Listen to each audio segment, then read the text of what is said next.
धनुरास 9 नंबरला येणारी धनुरास आहे. आता धनुराशीचे राशी स्वामी आहेत गुरु महाराज आणि परत ही अग्नितत्वाचीच रास आहे. ठीक आहे. तर मगाशी आपण पाहिलं की अग्नितत्वाचे असणारे काय काय परिणाम आहेत. तर थोडंसं काय होतं आता अग्नितत्व म्हणलं की थोडंसं अँगर इश्यू, थोडंसं बोल्डनेस माणसामध्ये असतो, थोडंसं ॲग्रेशन असतं.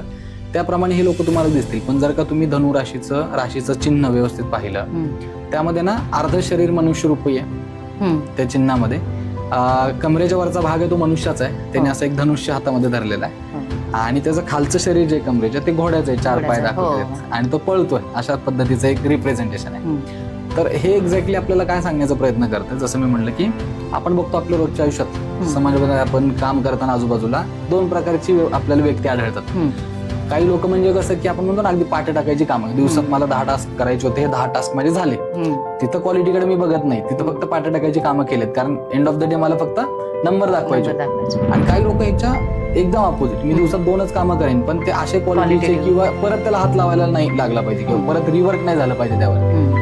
आणि धनुरास म्हणजे ना या दोन्हीचा समतोल किंवा मी म्हणेल बॅलन्स आहे, समय असतो. जसं ते घोड्याचं शरीर आहे, घोड्याचे पाय दाखवलेले आहेत, ते दाखवते की स्पीड, म्हणजे तेवढ्या स्पीडने ते कामं करतात. आणि वरती जो मनुष्याचं शरीराची आकृती जी धनुष्यबाण हातामध्ये घेऊन आहे तो तेवढाच प्रिसाइजनेस आणि अॅक्युरेसी साधण्याचा प्रयत्न करतो. म्हणजे बऱ्याच अशा क्लिष्ट ठिकाणी, बऱ्याच अशा हायर पोझिशन्सवर जिथं खूप दबाव आहे, खूप प्रेशर आहे ना, खूपच तुम्हाला रोजच काहीतरी नवीन डेडलाईन्स मीट करायच्या, अगदी शॉर्टेस्ट पॉसिबल टाइममध्ये मोठे मोठे टास्क अकम्प्लिश करायचे आणि खूप जबाबदारीची म्हणेन की पद आहेत, जबाबदारीच्या पोझिशन्स आहेत. अशा ठिकाणी ना ही लोक खूप जास्त चांगल्या पद्धतीने सूट होतात.